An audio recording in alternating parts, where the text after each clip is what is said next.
clamando al Señor para que sea un servicio de adoración, de bendición para cada uno de nosotros.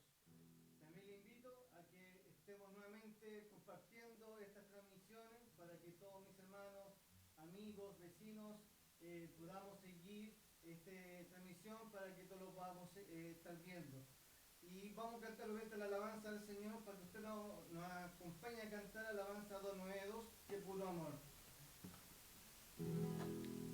Que puro amor yo recibí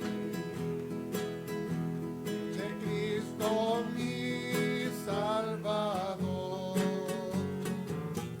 vestido blanco hay para mí, si sirvo fiel a mi Señor, la sangre de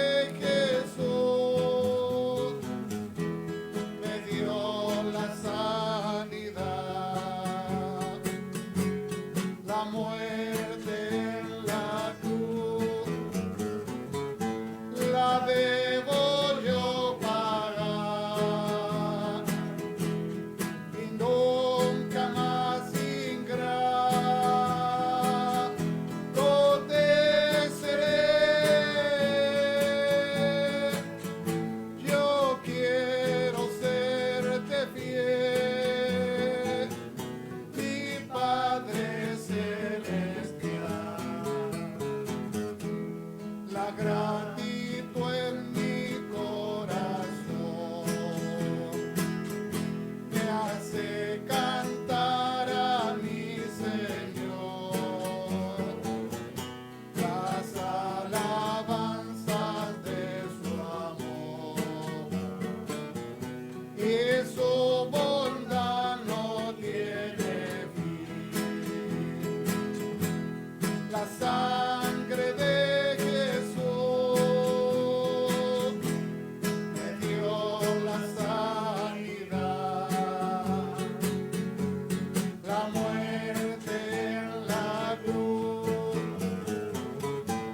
la debo yo pagar y nunca más ingrato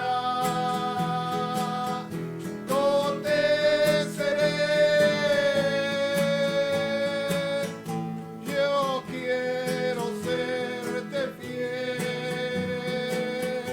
mi Padre celestial. Vino el Señor con voz de amor, y el pecador no le escuchó. Siguió el camino de maldad, sin recordar a su Señor. La sangre de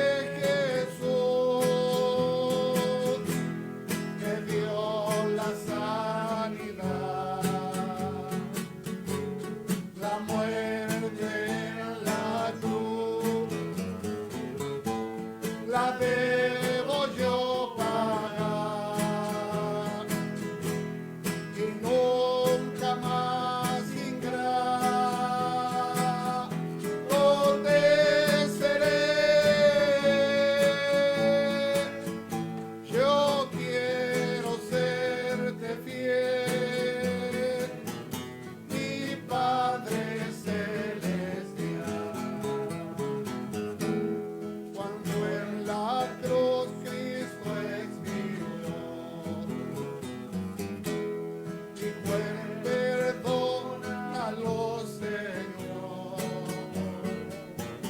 el vaso amargo lo bebió, sin vacilar ni la sangre de Jesús me dio la sanidad. La muerte en la cruz la debo yo pagar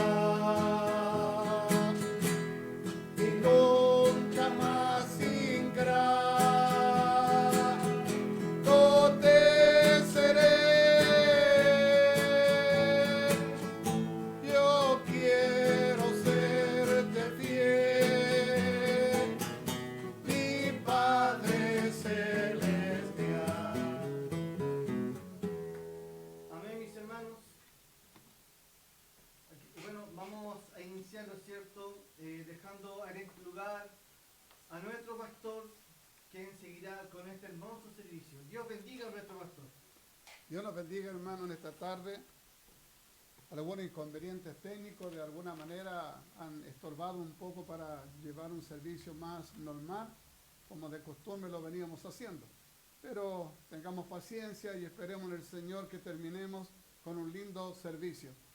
Quiero solicitar la oración. Nuestra hermana Yesenia Cabrera solicita esta oración por unos familiares que se encuentran con una situación de coronavirus, ¿no? Que Dios bendiga a la familia de nuestra hermana Yesenia, para que Dios les bendiga y puedan pasar esta situación.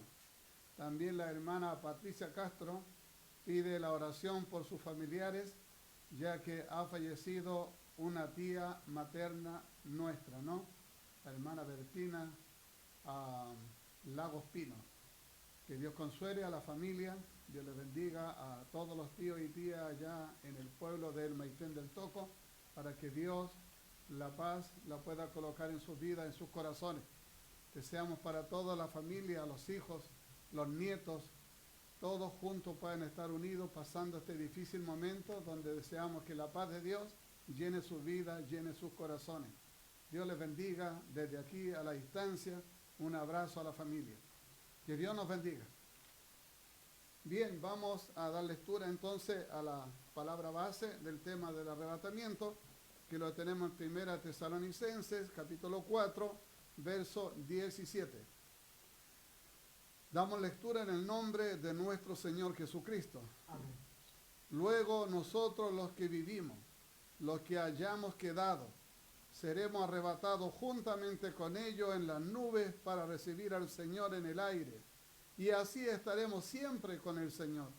Que el Señor bendiga la lectura de su bendita palabra. La semana pasada quedamos a medias con la exposición de la posición del arrebatamiento antes de la tribulación. Hoy día continuaremos con algunos argumentos esenciales de la posición del arrebatamiento antes de la tribulación. En el nombre del Señor continuaremos. Argumento número 14, argumento esencial de la posición del arrebatamiento antes de la tribulación. El problema de 1 Tesalonicenses, capítulo 4, del 13 al 18. Los tesalonicenses habían entendido equivocadamente la revelación del apóstol Pablo con respecto a la relación entre la resurrección y los santos que estarían dormidos en Cristo hasta el arrebatamiento.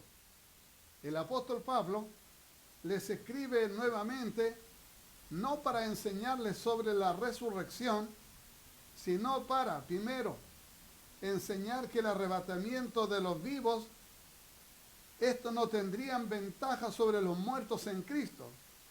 Más los muertos en Cristo resucitarían primero. Estos cristianos obviamente creyeron que la iglesia no pasaría por la semana 70 de Daniel. Y en su previsión del retorno de Cristo, se lamentaban por sus hermanos, los cuales pensaban ellos se habían perdido la bendición de este evento.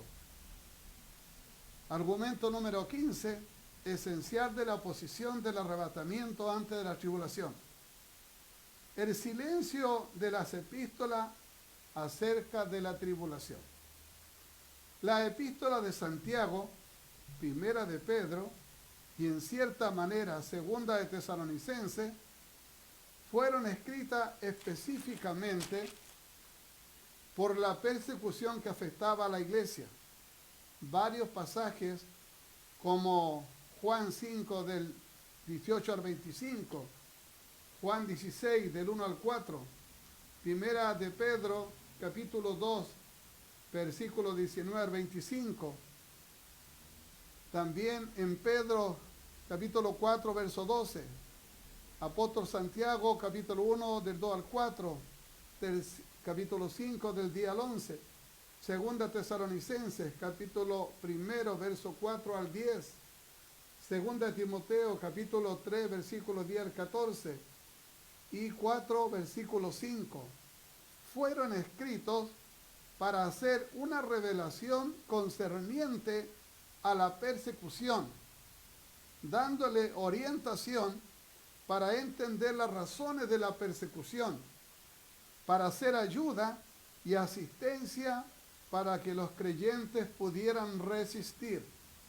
Ese era el tenor que tuvieron esta epístola, que en algunas partes solamente hablaron de dar el ánimo a los que estaban sufriendo la situación de la persecución, pero nos dieron mayores detalles acerca de la tribulación del futuro.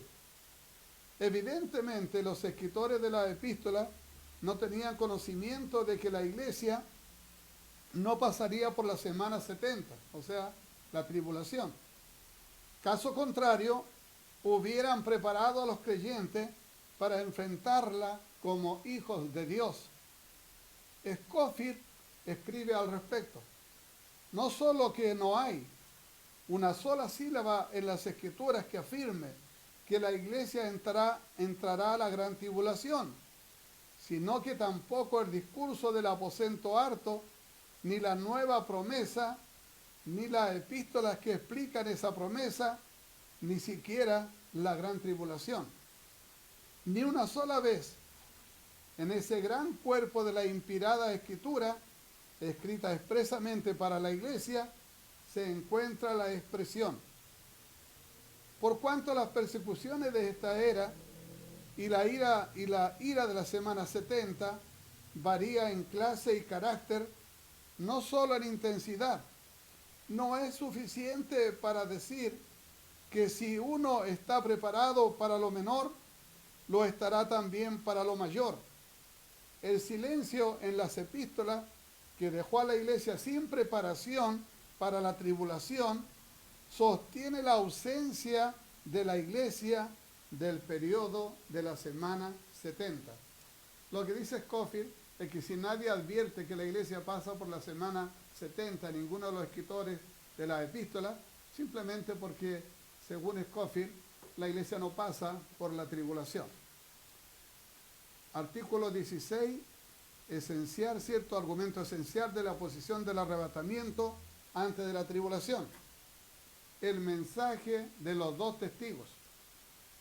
En Apocalipsis capítulo 11, verso 3, dos mensajeros especiales son enviados a Israel. Su ministerio se anuncia de señales divinas de carácter profético y al tono con los profetas del Antiguo Testamento.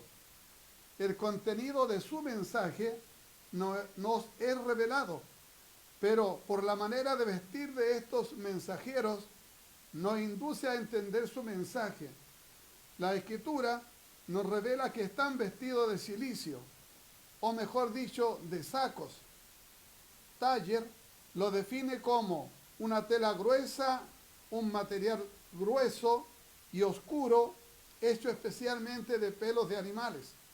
Un vestido de ese material y adherido a la persona como un saco, que acostumbraban a usar los dolientes, los penitentes, los suplicantes y también aquellos que, como los profetas hebreos, que vivían en una vida austera.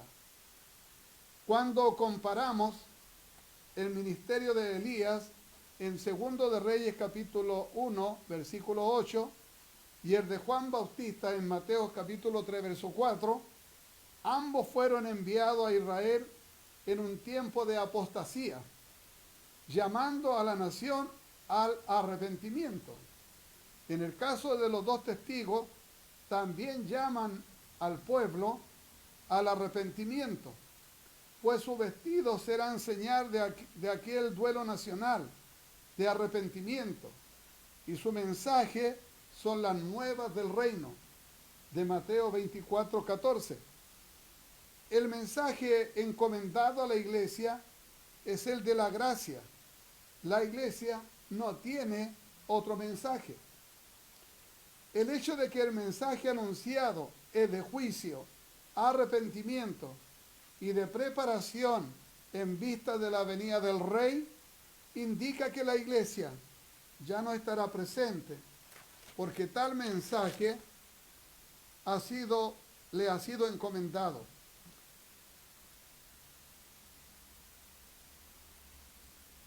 Que el Señor nos bendiga. Lo que está diciendo que en la ausencia de la iglesia, estos testigos estarían haciendo esta labor de dar el mensaje de arrepentimiento al pueblo de Israel. Eso está diciendo en cortas palabras. Argumento esencial número 17 de la posición del arrebatamiento antes de la tribulación. El destino de la iglesia. Pocos negaban que el destino de la iglesia es celestial. Sus promesas y expectativas son celestiales en su carácter. La expectativa de los salvados en la semana 70 son terrenales. Mateo 25:34. Lo aclara mejor si la iglesia estuviera en la semana 70. Todos los salvados serían parte del cuerpo de Cristo. Pero ahora si la iglesia fuese arrebatada al final de la tribulación, ¿qué pasaría? Parte de los salvados van al cielo y la otra va a la tierra. ¿Existirá solo salvación por medio de la iglesia? Esto nos indica que los salvados durante la semana 70, que entrarán al milenio, deben ser salvados después del arrebatamiento de la iglesia. Esta es la posición del arrebatamiento antes de la tribulación. En su argumento número 18, argumento esencial de la posición del arrebatamiento antes de la tribulación, el mensaje a la Odisea, la iglesia de la Odisea. En Apocalipsis capítulo 3, verso 14 al 22, se registra el mensaje para la iglesia de la Odisea. Según algunos, esta iglesia representa la iglesia de estos tiempos, la iglesia profesante, la cual estaría apuntada por el dedo de Dios y con la advertencia de ser vomitada de su boca debido al tibio andar en su caminar y a su manera. Si la iglesia pasara por la tribulación, nos encontramos con cosas obvias. La iglesia dejaría de ser tibia ante su Señor. Las persecuciones históricamente fortalecieron la fe, avivaron el fuego del Espíritu Santo, y esto es un misterio. Por algo, una mano bendita escribió diciendo: la sangre de los mártires ha sido la semilla de los cristianos. En alguna medida este argumento dice que la persecución, si la iglesia pasara por ella, la iglesia se limpiaría, se purificaría, y de tal manera que dejaría de ser tibia. Por lo tanto, este argumento está presentándonos a nosotros que esta es una opción no viable. Otros pensadores dicen la verdadera iglesia llegó hasta la iglesia de Filadelfia, la cual tiene promesa conforme a Apocalipsis 3:10 de ser arrebatada antes de la tribulación. Por consiguiente, un pequeño remanente sería salvo en el tiempo de la iglesia de la Odisea. El resto, o mayoría de esta iglesia, sería vomitada para pasar la tribulación por su tibieza y doble estándar de vida. Esta iglesia, que supuestamente los grandes interpretadores representan a estos tiempos, practica el evangelio que no está escrito en la Biblia. Practica el evangelio según San Yo. La iglesia de estos tiempos, muchos cristianos, o que se dicen ser cristianos, viven la vida en el evangelio conforme a su manera, conforme al evangelio según San Yo. Yo creo que así, yo creo que asá, y todos acomodan un evangelio como les conviene. Yo creo en Dios, pero yo no voy a la iglesia. Yo creo en el evangelio, yo creo en la salvación, yo creo en el rapto, pero yo no me congrego. Yo aquí nomás en mi casita le oro a Dios, leo la palabra y suficiente. Es el evangelio según San Yo. Y muchas personas y muchos hermanos que no quieren caminar conforme a la voluntad de Dios se escudan en este falso evangelio. Pero este evangelio nos lleva a la salvación. Este evangelio lleva a la condenación de quienes los practican. Por tanto, estimados hermanos, permita el Señor que Dios nos bendiga a nosotros y podamos servir al Señor no como una iglesia tibia, sino como una iglesia que busca el favor divino, y más allá del favor divino en esta vida terrenal, que podamos nosotros buscar la salvación de nuestra vida. Ese es el objetivo y objeto de servir al Señor de cada uno. Artículo número 19, argumento esencial de la posición del arrebatamiento antes de la tribulación. Los tiempos de los gentiles. En el Evangelio de San Lucas, capítulo 21, verso 24, nos revela que Jerusalén sería hollada por los gentiles hasta que se cumplan los tiempos, obviamente, de los gentiles. Zacarías capítulo 12, verso 2, capítulo 14, versos 2 y 3, apunta claramente que en los días finales, a la segunda venida de Cristo, y no solo al sitio de Jerusalén, con Nabucodonosor en el año 587 a.C., o el general Tito en el año 70 después de Cristo. En Apocalipsis 11, verso 2, en el lapso de tiempo entre la sexta y séptima trompeta, hay un paréntesis, hay una referencia a los tiempos de los gentiles. El apóstol Juan indica que Jerusalén sigue en poder de los gentiles y que desde el principio de la serie de juicios, que este paréntesis interrumpe hasta el fin del dominio gentil, hay 3 años y medio. Esto es de vital importancia observar, porque desde el punto de vista del arrebatamiento en la tribulación, las trompetas son eventos de los primeros 3 años y medio de la semana 70 de Daniel. Si el punto de vista es correcto, el tiempo de los gentiles terminaría a mediados de la semana o al menos antes de finalizar la semana 70. De alguna manera, Jerusalén tendría que ser liberada a no más tardar 3 años y medio del punto ya indicado. Número 20.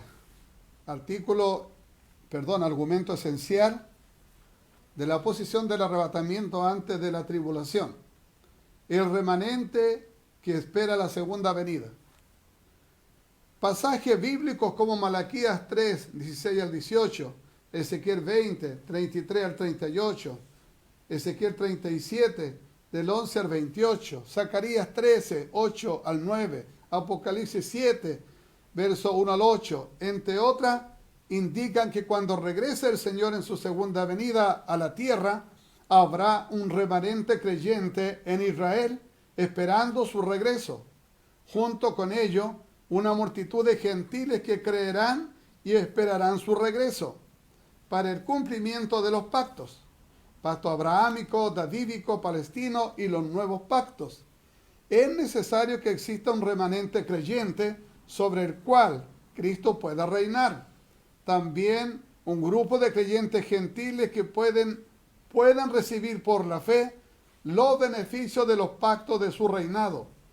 Estos dos grupos ingresan al milenio con sus cuerpos naturales, salvados, sin pasar por la muerte ni la resurrección.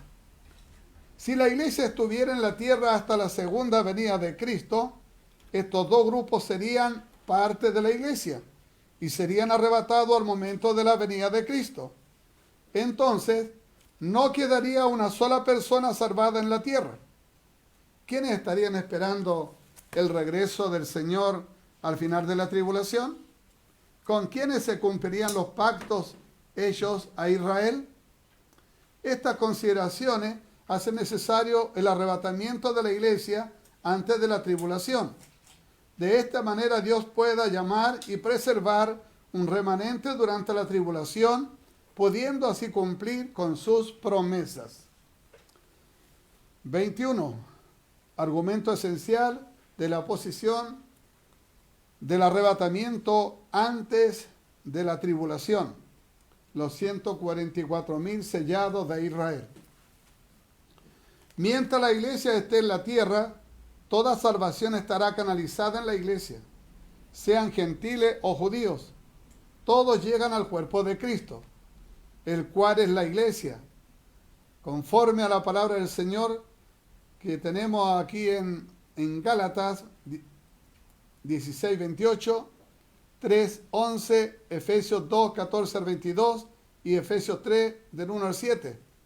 La iglesia debería estar ausente, o sea, arrebatada, durante la semana 70 por causa del remanente salvado de Israel. Los 144.000 sellados de Israel son 12.000 de cada tribu, conforme a Apocalipsis capítulo 7, versículo 14.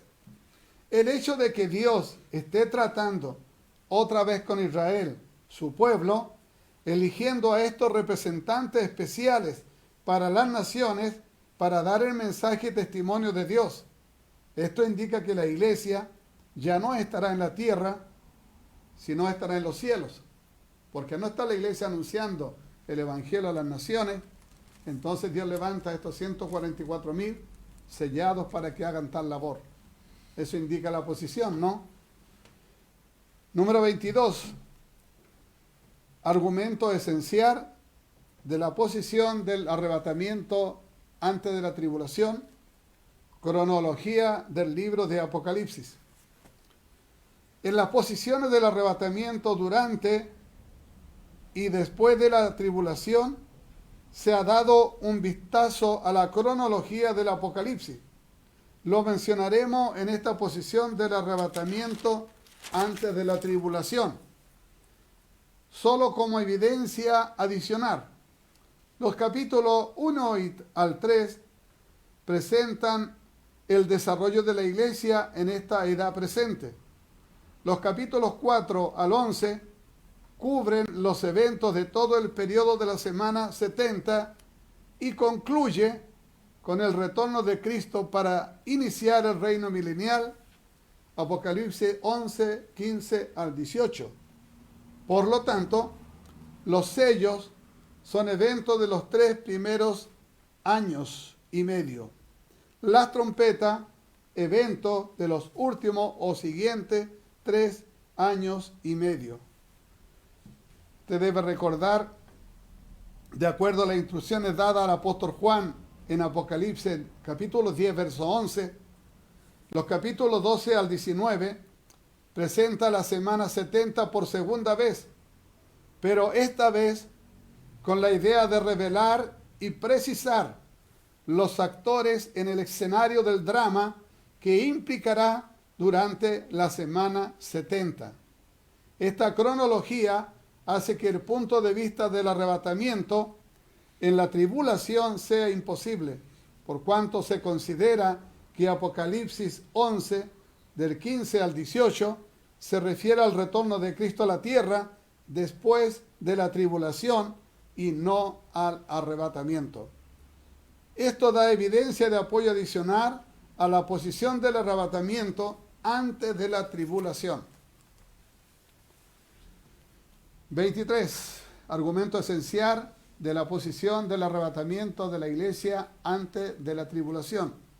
El gran blanco del ataque satánico. Conforme a Apocalipsis 12, el objetivo o blanco del ataque satánico durante el periodo de la tribulación es la mujer que dio a luz un niño. Este niño está indicando, señalando como nacido para regir con vara de hierro a todas las naciones. Apocalipsis 12:5. Claro está que se refiere a Cristo, cuyo derecho es de regir. La única nación de la cual tenía que venir Cristo era Israel. En el momento en que Satanás es arrojado del cielo, Apocalipsis 12:9, él sale con gran ira sabiendo que tiene poco tiempo. Apocalipsis 12:12.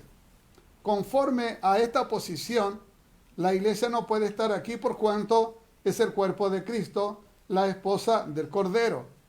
La ausencia de la iglesia en la semana 70 es la razón por la que Satanás se enfoca contra Israel.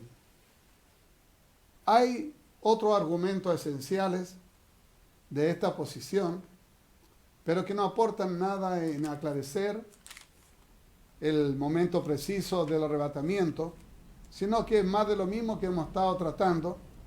Por lo tanto, he dejado hasta aquí la exposición de los argumentos esenciales y me enfoco ahora, digamos, en la conclusión. en la conclusión, digamos, de esta posición. Pero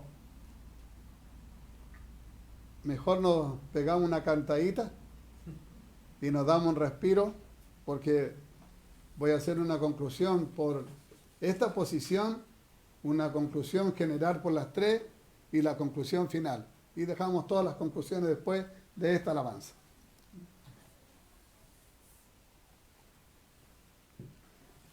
Oh, mi Dios es real. Le invitamos que cantemos al Señor. Todos lo saben de memoria. Este himno es bastante antiguo, muy cantado, por lo tanto se lo va a saber usted. Oh, mi Dios es real. Hay cosas que yo no comprendo, lugar hay dos, yo no iré, pero sí sé, y es verdad que mi Dios es real, porque lo siento en mi ser. Oh, mi Dios es real, real en mí.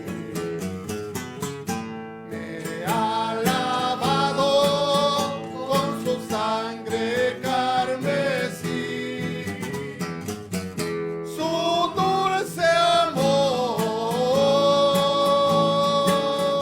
es para mí. Oh, mi Dios es real, porque lo siento en mi ser. No alcanzo a comprender,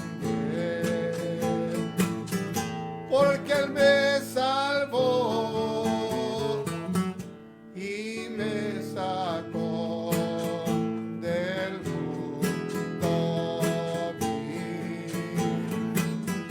Pero sí sé, y es verdad que mi Dios es real, porque lo siento en mi ser. Oh, mi Dios es real, real en mí. Me ha lavado con su sangre carmesí, su dulce amor es para mí. Oh, mi Dios es real, porque lo siento en mi ser. Oh, mi Dios es real, real en mí. Me ha lavado con su sangre carmesí, su dulce amor es para mí. Oh, mi Dios es real, porque lo siento en mi ser. Demos gloria al Señor. Gloria a Dios, gloria a Dios, gloria a Dios para siempre. Qué grande es poder cantar al Señor y gozarse, ¿no? Amén. Bien, vamos a continuar entonces con las conclusiones de la posición del arrebatamiento antes de la tribulación. Esta posición dice, toda argumentación que tiene es esencial, de esta posición esencial, es acumulativa. Se sustenta en interpretaciones forzadas y fuera de contexto, algunos hasta especulativos, con respecto a lo que declara y revela la Escritura. Se intenta dar una convicción sólida del edificio con lindos departamentos, pero el problema es el fundamento. No hay un versículo en la Escritura que nos declare el momento preciso del arrebatamiento de la iglesia.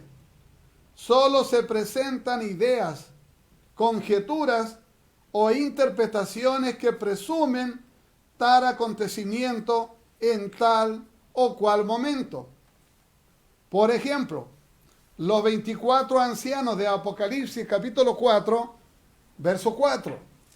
Esta posición del arrebatamiento antes de la tribulación dice que los 24 ancianos representan a la iglesia, los 12 apóstoles y las 12 tribus de Israel. Amparado en el cántico que cantan, pero la Escritura no confirma ni aclara que los 24 ancianos representen a la iglesia. Otros interpretan a los 24 ancianos como una orden exaltada de seres angélicos que sirven y adoran a Dios. Su equivalente estaría representado en las órdenes sacerdotales de Crónicas 24:4 y Crónicas 25:9 al 13. Otra posición.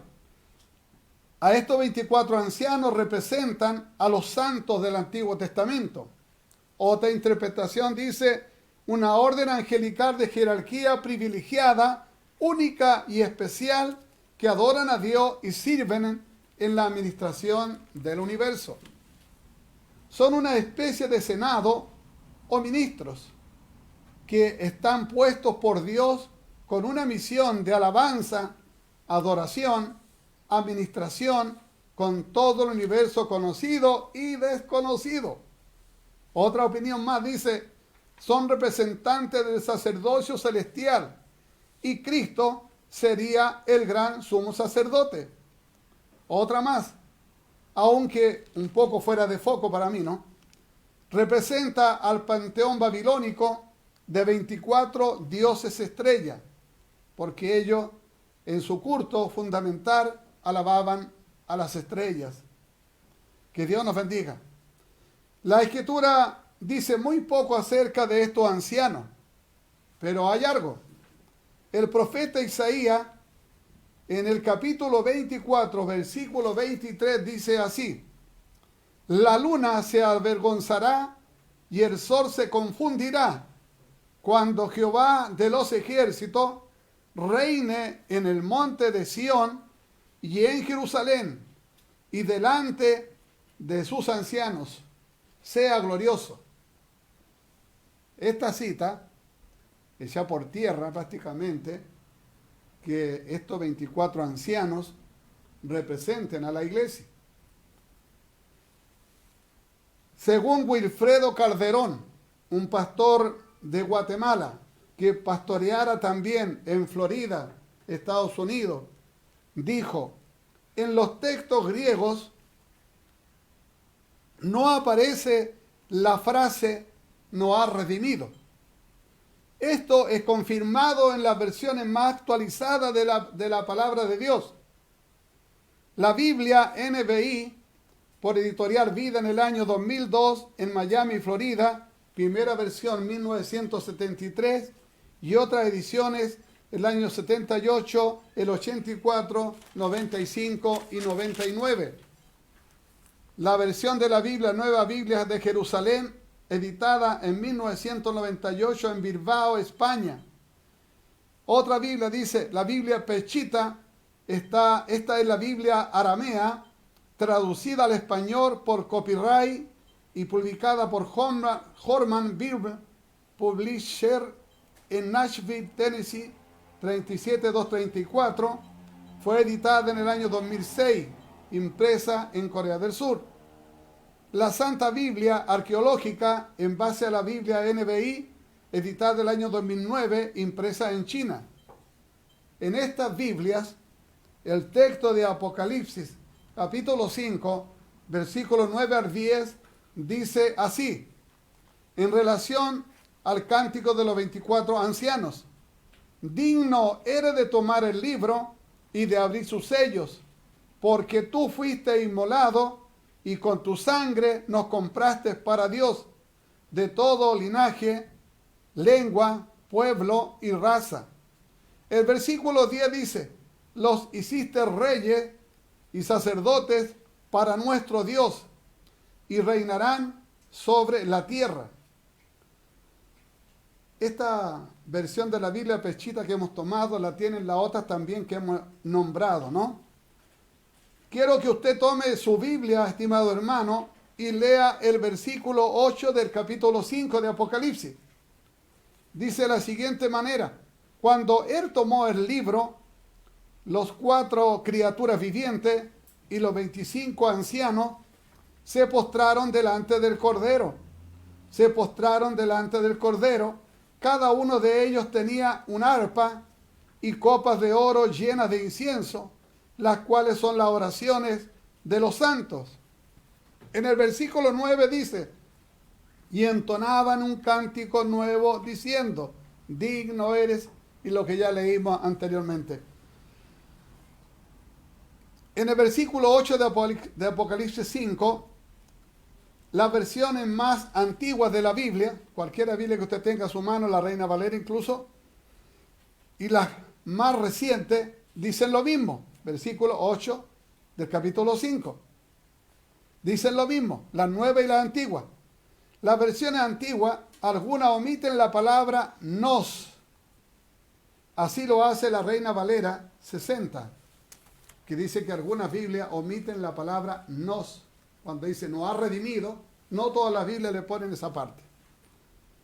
Primero, se ha dicho esto en base a las versiones e interpretaciones de ellas que los 24 ancianos son la iglesia, porque han sido redimidos, pero que no pueden ser ángeles, porque los ángeles no son redimidos y no han sido comprados, por lo tanto no pueden cantar este cántico, pero sí lo pueden cantar los 24 ancianos, porque ellos son la iglesia y por eso cantan con autoridad y nos ha redimido. Pero la sorpresa la tenemos aquí en el mismo cántico. Este cántico también lo cantan los 4 seres vivientes, versículo 8. Y según el profeta Isaías, capítulo 6, verso 2, estos 4 seres vivientes serían serafines, una alta investidura celestial. El apóstol se dirige a uno de estos ancianos preguntándole quiénes son estos y el anciano le responde, Señor, tú lo sabes. Perdón, Juan le responde, Señor, tú lo sabes. Juan no se refiere a este grupo de 24 como colega ni como que los conoce, y más aún, Juan siendo un apóstol no está en el grupo de los 24. Si los apóstoles, los 12 estuvieran ahí, Juan debiera estar. Pero Juan está viendo la visión y no está. Juan tendría que haberse visto a sí mismo que estaba. Que Dios nos bendiga. Entonces el argumento que solo cantan los 24 ancianos prácticamente queda fuera de foco y queda demostrado que no es así, porque también lo cantan los 4 seres vivientes. Lea usted el versículo 8 y se va a dar cuenta que es así. El otro versículo que sostiene la posición del arrebatamiento antes de la tribulación es que Cristo desciende con la iglesia y millares de ángeles con él. La posición del arrebatamiento antes de la tribulación descansa en esta posición de los 24 ancianos y la fortaleza es esa más donde dice que Cristo desciende con los ángeles y con la iglesia.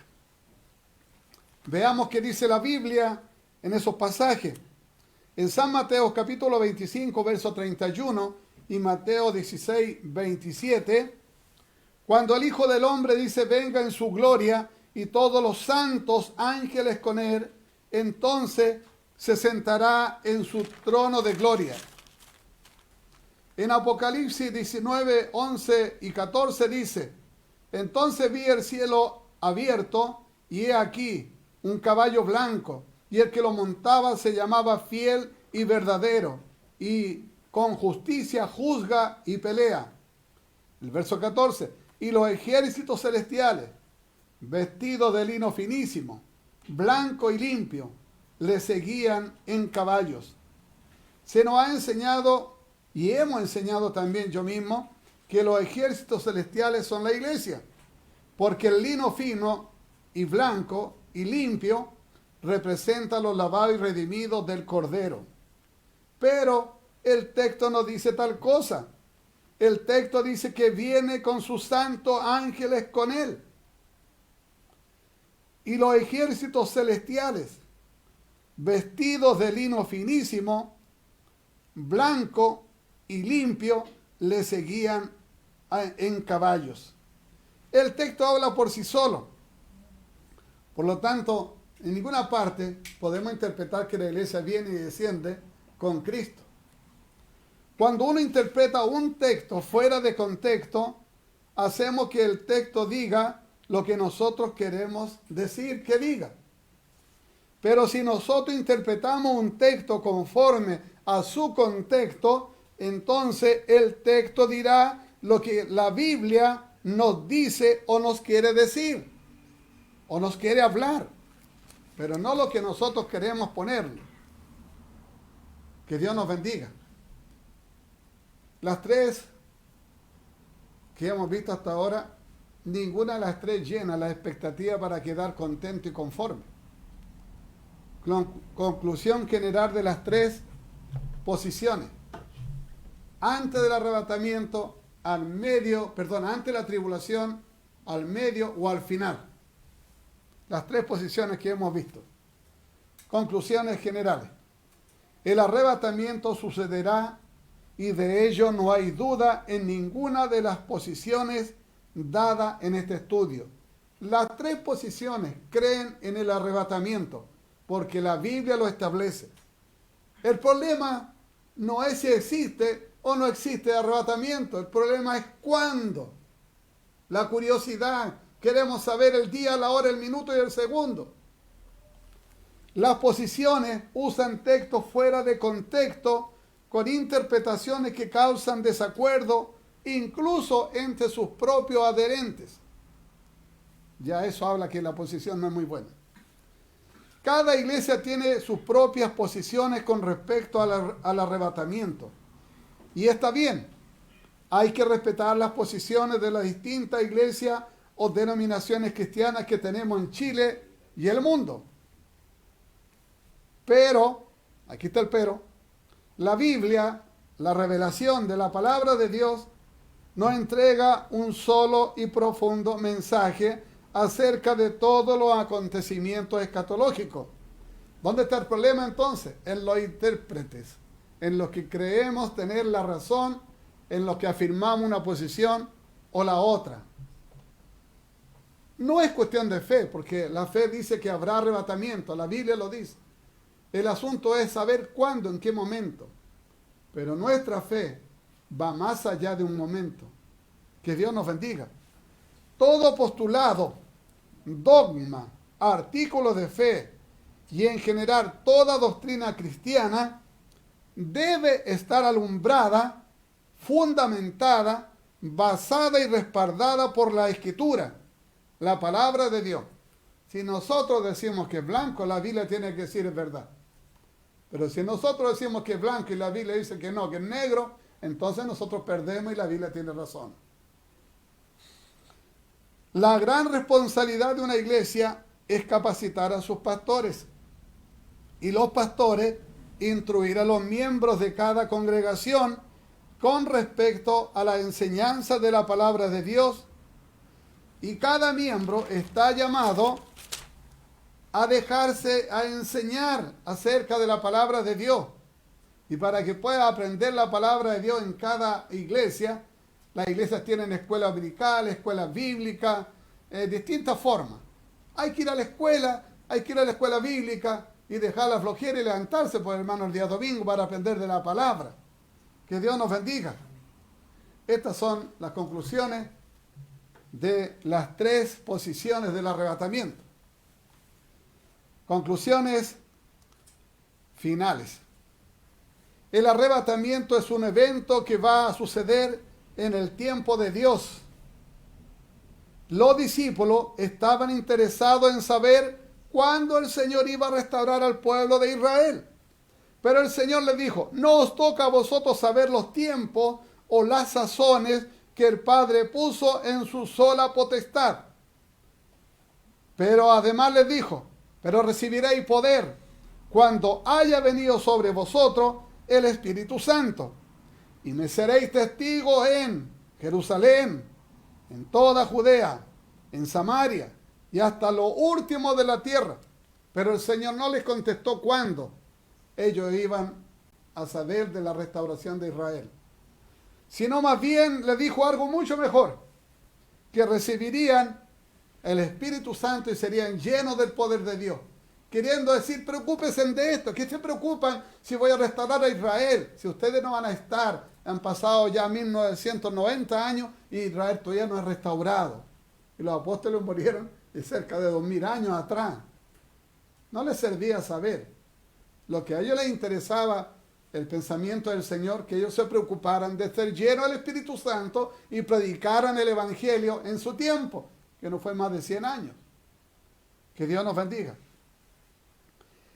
Esta es y debiera ser la preocupación de la iglesia. Recibir y conservar el Espíritu Santo. Ser testigo del Evangelio trabajando en la viña del Señor. El Señor no reveló ni el día, ni la hora, ni el año, ni el siglo del arrebatamiento. En San Mateo capítulo 24, verso 36, el mismo Señor Jesucristo dijo, pero el día y la hora nadie sabe, ni aun los ángeles de los cielos, sino solo mi Padre. En Mateo capítulo 24, verso 42, nuevamente el Señor dice, velad pues, porque no sabéis a qué hora ha de venir vuestro Señor. En Mateo 25, 13, el Señor nuevamente dice, velad pues, porque no sabéis el día ni la hora en que el Hijo del Hombre ha de venir. Y obviamente se refiere al arrebatamiento, porque la palabra de Dios sí da idea de cuándo es la segunda venida.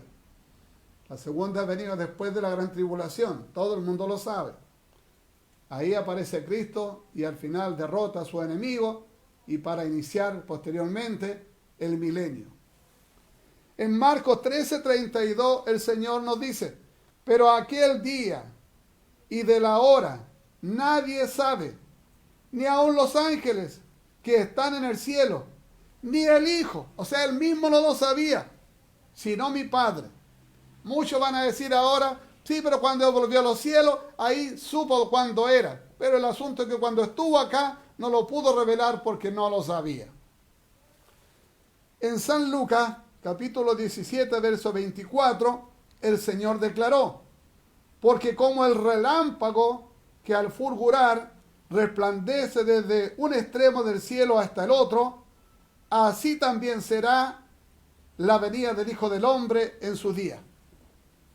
Estimados hermanos, la iglesia, el Señor la preparó a sus discípulos y los discípulos a los que siguieron y los padres de la iglesia enseñaron que la iglesia debe estar esperando constantemente el día del Señor. Ese es el tiempo, esperar al Señor para mañana, para hoy, para más rato, para después. El Señor en algún momento sabemos todo que vendrá. En base a las palabras del Señor podemos decir, el Señor puede venir en cualquier momento. Si miramos la historia de la iglesia, han transcurrido aproximadamente 1990 años de vida cristiana, aproximadamente 2487 generaciones de cristianos, considerando cada generación de 80 años. Han muerto millones de cristianos en estos 1990 años de vida cristiana, incluyendo los primeros cristianos, que en los primeros 250 años sufrieron 10 persecuciones de los emperadores romanos, empezando con Nerón el año 67 después de Cristo y terminando con Diocleciano en el año 303 después de Cristo. Acordémonos que en aquella fecha aparece Constantino y Constantino eleva y cambia, ¿cierto?, el estatus de los cristianos. Ya no son perseguidos, sino ahora Constantino decreta que el cristianismo es la religión del imperio. Y hasta ahí para la persecución, porque el diablo se dio cuenta que persiguiendo a los cristianos, lo único que logró fue multiplicarlos. Cambió de estrategia y ahora puso a los cristianos como señores, y ahora para ser miembros de la corte del emperador tenía que confesar que era cristiano. Y muchos por conveniencia, sin ser cristianos, tuvieron que declarar que eran cristianos. Y la iglesia se metió, se envolvió y desapareció hasta los tiempos de la Reforma.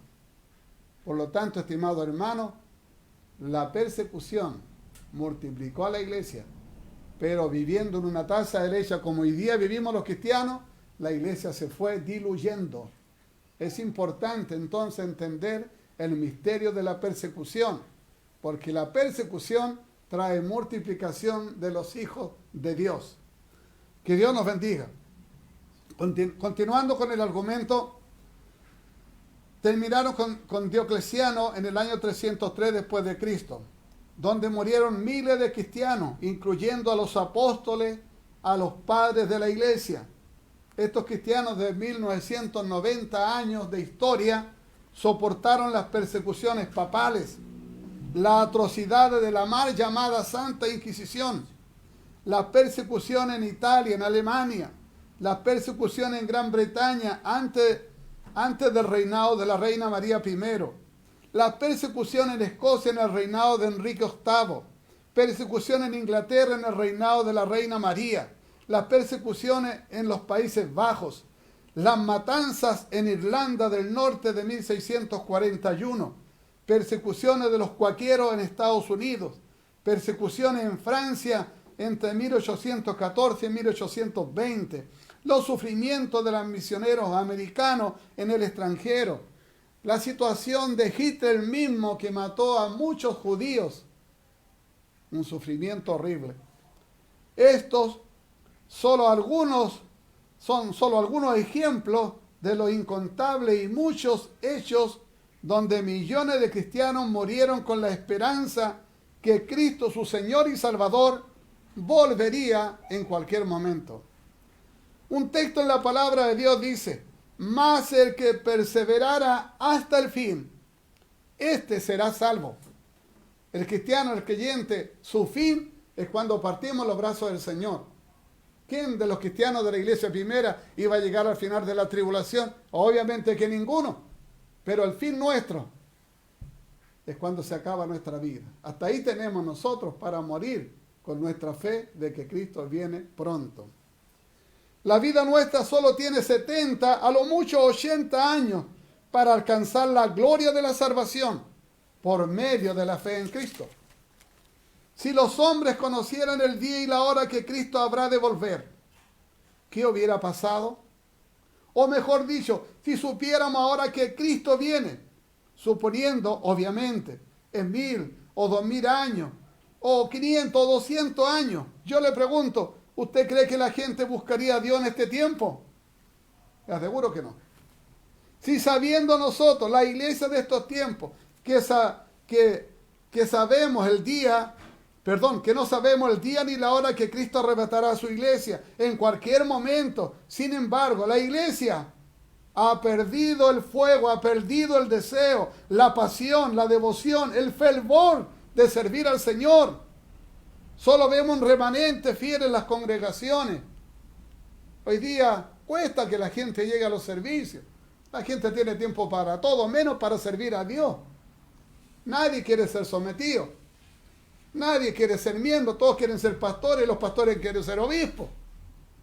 Estimado hermano, lo importante es la salvación. Que logremos, alcancemos la salvación. Eso es lo importante. Debemos recordar que los muertos en Cristo resucitarán primero. 1900 años de historia de la iglesia. 1990 años de cristianismo donde han partido millones en los brazos del Señor, muchos miles de ellos pasando por el martirio.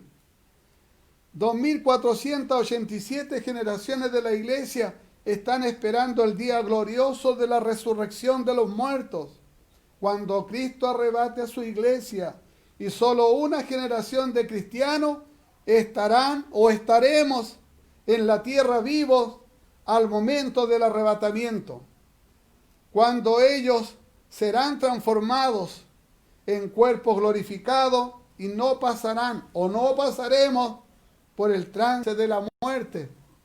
Que Dios nos bendiga. Debemos considerar también algunos eventos, como la semana 70 de la profecía del profeta Daniel.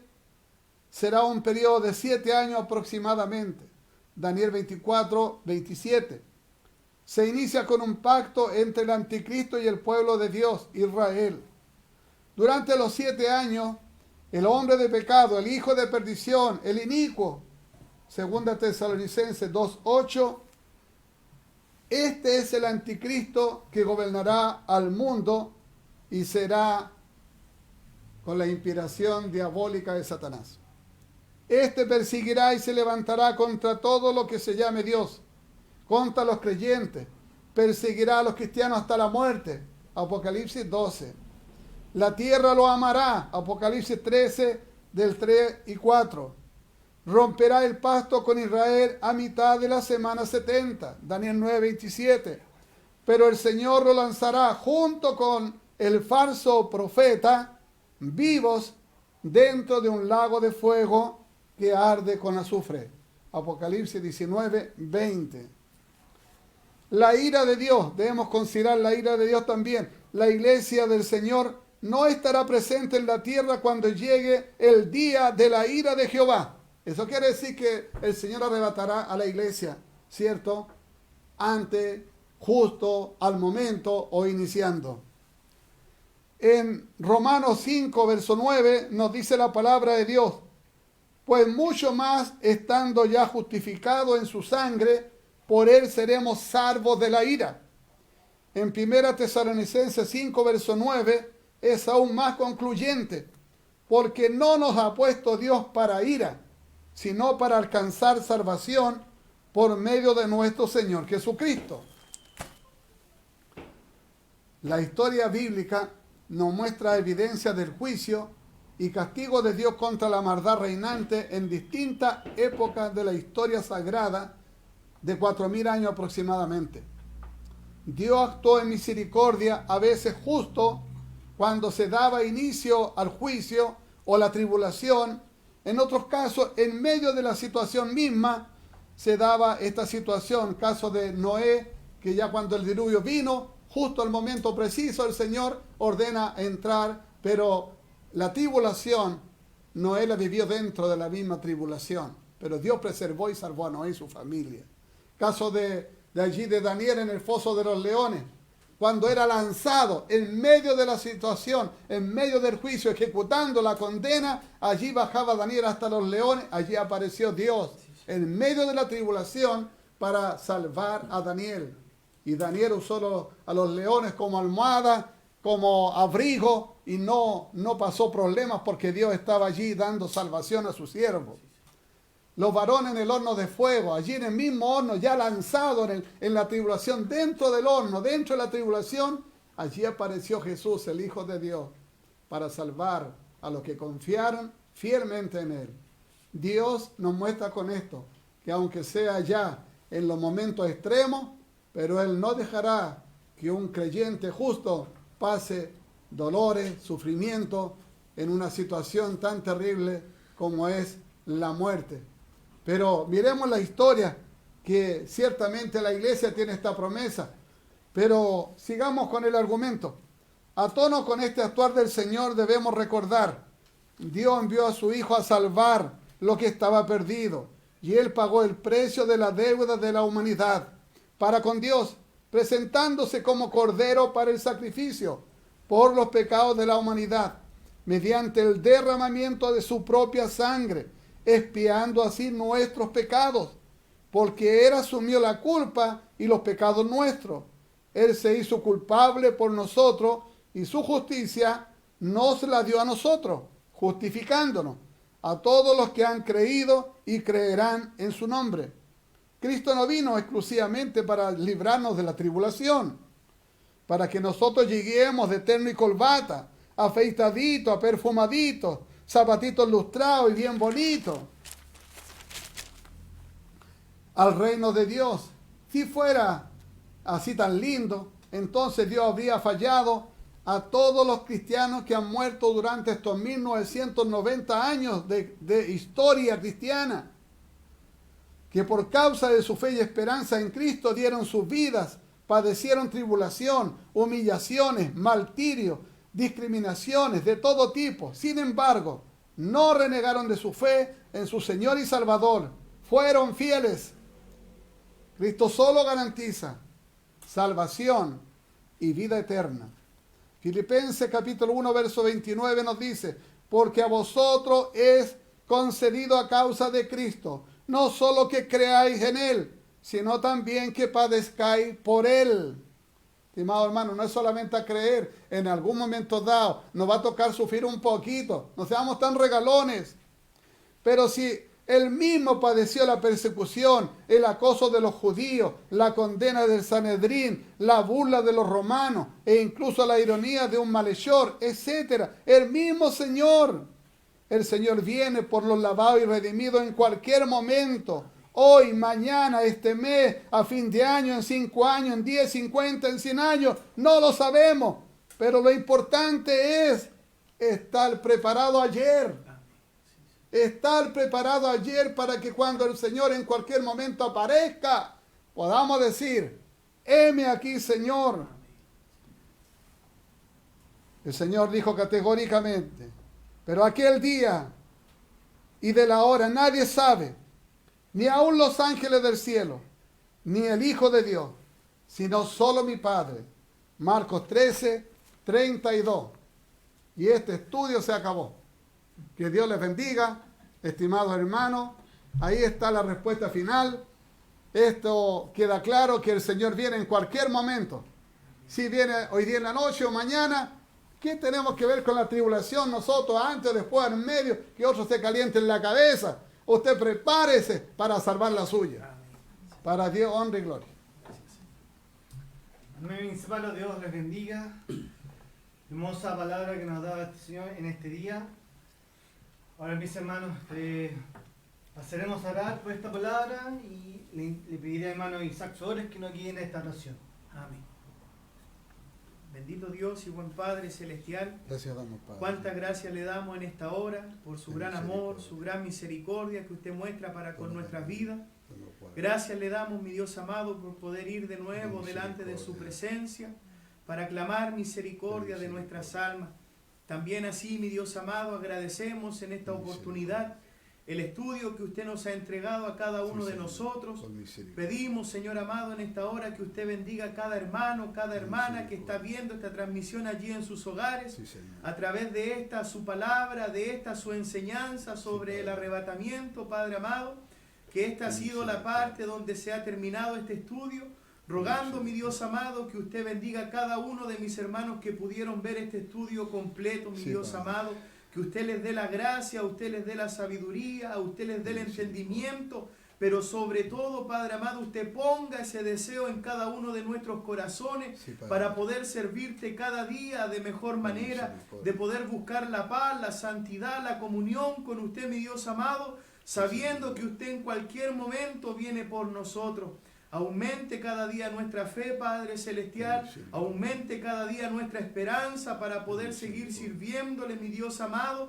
Y como decía allí uno de los versículos que daba lectura a nuestro pastor, que el que perseverare hasta el fin, éste será salvo. Permita a usted, mi Dios amado, poner ese deseo en cada uno de nuestros corazones de poder servirle a cada momento, ya sea con pruebas, con dificultades, ya sea con bendición, Padre Celestial, podamos servirle de la misma manera, Sí, Señor. sabiendo, mi Dios amado, que nuestra recompensa está ya en el reino de los cielos. Sí, Señor. Pedimos, Padre amado, en esta hora que usted bendiga a nuestros hermanos que han podido recibir esta bendición de escuchar este estudio bíblico, Padre amado, sobre el arrebatamiento. Así también pedimos que usted bendiga a su siervo, nuestro pastor. Cada día usted le pueda dar gracia, sabiduría, virtud de lo alto, y que en él, Padre amado, siempre este deseo de poder instruirnos, Padre amado, a través de su palabra, ese consejo de su palabra que tanto bien hace a nuestras vidas espirituales, Padre amado. Y así también pedimos que usted bendiga a cada uno de mis hermanos, pueda usted en su misericordia renovar nuestra fuerza, pueda usted levantarnos, mi Dios amado, si es que estamos decaídos, sabiendo, Padre amado, como decíamos al comienzo de esta oración, sabemos, Padre amado, que usted está a las puertas y en cualquier momento usted va a venir por su iglesia. Ayúdenos a nosotros a poder hacer su divina y santa voluntad y cada día poder estar a cuenta con usted, mi Dios amado. Padre celestial, muchas gracias le damos y pedimos que nos levante de esta oración revestido de gracia, fortalecido en su espíritu, con gozo, con ánimo, para poder seguir alabando y bendiciendo su santo nombre. Favores que rogamos, que imploramos, a través de Jesucristo, su Hijo, nuestro Señor y Salvador. Amén. Amén, mis hermanos. Le invito desde sus hogares que demos las 3 glorias al Señor. Gloria a Dios, gloria a Dios, gloria a Dios para siempre. Que el Señor nos bendiga, mis hermanos. Seguiremos cantando una alabanza al Señor con el himno 252. Le invito a que lo busquen en sus himnarios, el himno 252.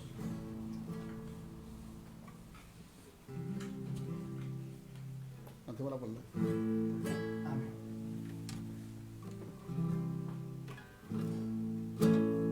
En un monte lejano diviso una luz, emblema de afrenta y dolor, y yo amo esa cruz donde Cristo expiró por salvar al más vil pecador. Yo me abrazo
Primeramente agradecer a Dios por darme esta oportunidad de poder coordinar este servicio, el cual ha sido de bendición a mi vida, y Dios permita que nos siga puliendo y cada día, Señor, nos siga afirmando a través de esta señal online, de su palabra, y le invito que cada día que se goce con el Señor no perdamos el momento ni la oportunidad de hacerlo. En su hogar, con su familia, con sus hijos, siempre estemos tomados del Señor. Para terminar, ¿no es cierto? Dejaré en este lugar a nuestro pastor, que Dios le bendiga. Bueno, Dios nos bendiga, hermanos. Permita al Señor que pueda ser de bendición lo que hemos podido estar entregando como estudio. Déjalo. Y de alguna medida, un trabajo que ha sido hecho con cariño, más bien para fortalecer nuestra fe, nuestras convicciones. Creo yo que lo importante es entender la intención de que nosotros tengamos un firme propósito de servir a Dios día tras día, porque tenemos la oportunidad de salvar nuestras vidas mientras tengamos vida sobre la faz de la tierra. Usted y yo todos lo sabemos, no nos descuidemos, la iglesia se ha descuidado de servir a Cristo, aquel que murió por nosotros en la cruz, el que no escatimó su gloria, su posición de ser un Dios en los cielos, se humilló tomando cuerpo de hombre para estar acá entre nosotros, para darnos salvación y vida eterna, algo que costó la vida del Hijo de Dios. ¿Y cómo podemos nosotros hoy día, los creyentes de este tiempo, pisotear la obra, el sacrificio de Cristo tan fácilmente? Estimado hermano, si hoy día la generación de estos tiempos se pierde y no se va al reino de los cielos, cada cual tiene su propia culpa, porque Dios abrió las puertas de par en par para todos nosotros, para entrar a este reino bendito que es por toda la eternidad. Que Dios les bendiga, cuidémonos, cuide usted de no tener contagio, no mezclarse con multitudes, no buscar situaciones que pudieran causarle el poder estar infectado. Sigamos orando para que el Señor pronto permita una vacuna y podamos llegar fin a esta situación. El Señor ha sido bueno hasta ahora, nos ha guardado, pero hay hermanos que han sido tocados por esta pandemia y hasta aquí algunos están saliendo, otros están empezando, pero clamamos a Dios para que nuestros hermanos, el Señor les guarde y les proteja y el Señor pronto nos dé esa vacuna que tanto necesita este mundo en la misericordia de Dios. Vamos a pedir la bendición. Y bueno, han habido situaciones que nos han demorado un poco. El pastor ha estado un poco larguero también, pero este argumento era necesario entregarlo y faltaron muchas cosas. He explicado muy pocas cosas porque si no tendríamos de aquí a antes, hasta después de la pandemia, explicando tantas cosas y yo creo que todos se aburrirían. Esta es la verdad de las cosas. Porque si a usted le ponen un cassette con chiste, no se va a aburrir en toda la noche. Pero le ponen un mensaje de la palabra de Dios y a los 10 minutos ya está inquieto. Que Dios nos bendiga, ¿no? Amén. Bien, Dios les bendiga, salud, un abrazo para todos. Dios bendiga a todos los hermanos. Pedimos la bendición. Soberano Padre, en tu misericordia, bendice a tu iglesia, a tu pueblo. Bendice a tu siervo, nuestro obispo, al presbiterio mayor, al tribunal eclesiástico, a los pastores de todas las iglesias, especialmente la nuestra. Así también allí en el extranjero saludamos a todos nuestros pastores amigos allí en Estados Unidos. Tú les bendiga, les guarde, les proteja, les cuide y bendiga a su pueblo a través de todo el mundo. Bendiga a Israel, su pueblo también, y bendiga a todo este mundo. Ten misericordia, Padre, de este mundo y permita que los hombres pronto tengan una vacuna para solucionar este problema de esta famosa pandemia del coronavirus. Padre, tu bendición imploramos a través de Cristo, nuestro Señor y Salvador. Amén. Gloria a Dios, gloria a Dios, gloria a Dios para siempre. Nuestro Dios les bendiga.